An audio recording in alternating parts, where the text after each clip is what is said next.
etika, cacat prosedural, dan Ya, Anda masih menyaksikan Breaking News Kompas TV terkait dengan sidang sengketa Pilpres, dan saat ini adalah giliran dari tim kuasa hukum dari pasangan Ganjar Mahfud untuk membacakan petitum terkait dengan gugatan yang telah diajukan ke Mahkamah Konstitusi. Sistematis dan masif atau TSM.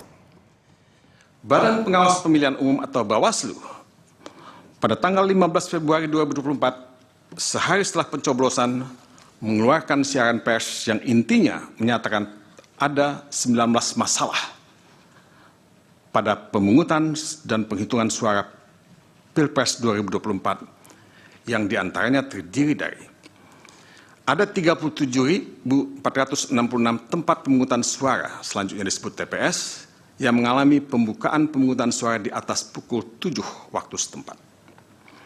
Ada 12.284 TPS di mana alat bantu disabilitas netra tidak tersedia.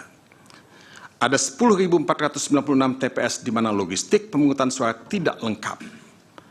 Ada 8.219 TPS di mana pemilih khusus menggunakan hak pilihnya tidak sesuai dengan domisili KTP elektronik.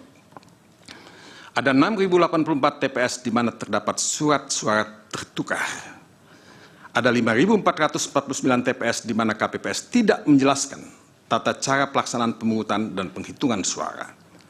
Ada 2.271 TPS di mana didapati terjadi intimidasi kepada pemilih dan atau penyelenggara pemilu di TPS, dan masalah-masalah lainnya yang tidak saya kutip pada kesempatan ini. Majelis Hakim yang kami muliakan, semua masalah yang dikemukakan oleh Bawaslu di atas bukanlah masalah sepele. Dan masalah itu akan lebih bertumpuk lagi kalau kita menambahkannya dengan masalah-masalah yang pada dasarnya harus ditafsirkan sebagai pelanggaran atau kejahatan pemilihan umum yang ditemukan di media maupun oleh pihak-pihak yang lain, termasuk tim pemenangan pasangan calon presiden dan wakil presiden pada tahun 2024. Kami sebagai pemohon mencatat ribuan pelanggaran pemilihan umum pada tahap pra-pemilihan yang sangat serius dan pasti mempengaruhi perilaku pemilih yang mencoblos di TPS pada tanggal 14 Februari. Pelanggaran yang terjadi mencakup intervensi kekuasaan, ketidaknetralan aparat penegak hukum, aparat sipil negara atau ASN, maupun kepala desa, politisasi bantuan sosial, blackmail campaign, dan pelanggaran-pelanggaran lainnya yang seluruhnya bersumber dari satu hal, adanya nepotisme yang dilakukan oleh Presiden Joko Widodo yang kemudian melahirkan abuse of power, terkoordinasi, guna memenangkan pasangan calon nomor urut 2 dalam satu putaran. Nepotisme yang dilakukan oleh Presiden Joko Widodo dalam Pilpres 2024 dilakukan begitu rapi, secara terstruktur, sistematis, dan masif, yang pada akhirnya membuat Pilpres 2024 hanya menjadi aksi teatrikal belaka. Anggaran negara dihabiskan, etika diabaikan, demokrasi dirusak. Demi apa semua ini dilakukan? Jawabannya sekali lagi hanya satu, memenangkan pasangan calon nomor urut 2 dalam satu putaran.